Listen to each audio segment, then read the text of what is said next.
Good afternoon. Minister speaks out on municipal performances and one of the largest drug busts in Australian history.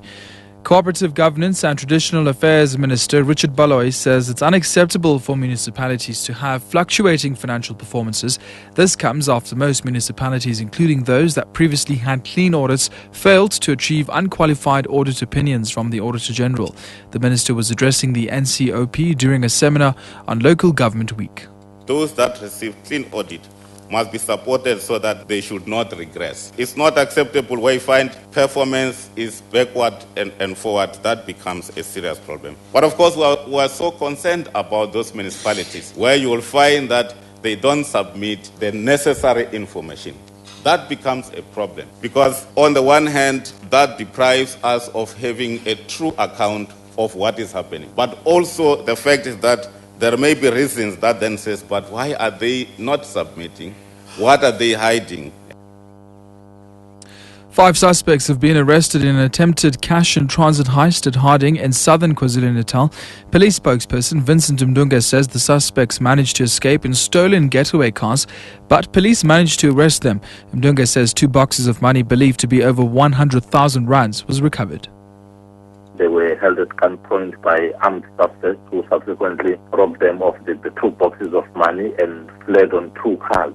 As the suspects were fleeing, the members of the community who observed the incident alerted the police, and a subsequent chase ensued, which led to the arrest of 5 suspects, and both the cars that were used as getaway cars. The embattled Estate Agency Affairs Board, or EAAB, has been placed under administration.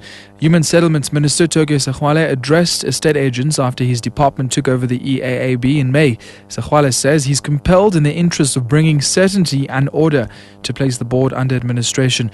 He's also called for the Special Investigating Unit to probe the EAAB. The board has had 3 acting CEOs since Nomonde Mapetla was fired early last year. Safm12pm dissolved the board, saying it was dysfunctional. He'll hold a summit with estate agents in September. Sterkspruit police in the Eastern Cape have opened a case of culpable homicide following an accident which claimed the lives of 2 SANDF soldiers and injured 6 others. It's alleged that the driver of the army vehicle they were travelling in apparently lost control and veered off the road before plunging into a river. Police spokesperson Vuyane Mapalisa says the soldiers who survived have been transferred to various hospitals. 3 were rushed to Bloemfontein Hospital because they are critically injured, and 2 that have minor injuries were taken to Mpilisweni Hospital, which is at Sterkspruit, and 2 of them, they had no injuries.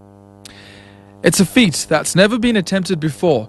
A 3,500 kilometer mountain bike route from the top of South Africa at Beitbridge to the southern tip of the country at Cape Point. It's called the Spine of the Dragon Mountain Bike Trail, and next month a group of brave adventurers will be riding the route to raise awareness about the plight of the rhino.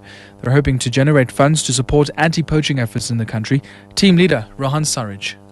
The vision for the route comes from David Bristow. It's called the Spine of the Dragon because David was trying to work out, could we have a route down the Drakensberg, from north all the way, and then when it peters out, of course, go through the Karoo and end up at the Cape. He and a friend, Stephen Thomas, did a fair bit of exploring last year, which I joined them on, to try and see whether we could cobble together a route.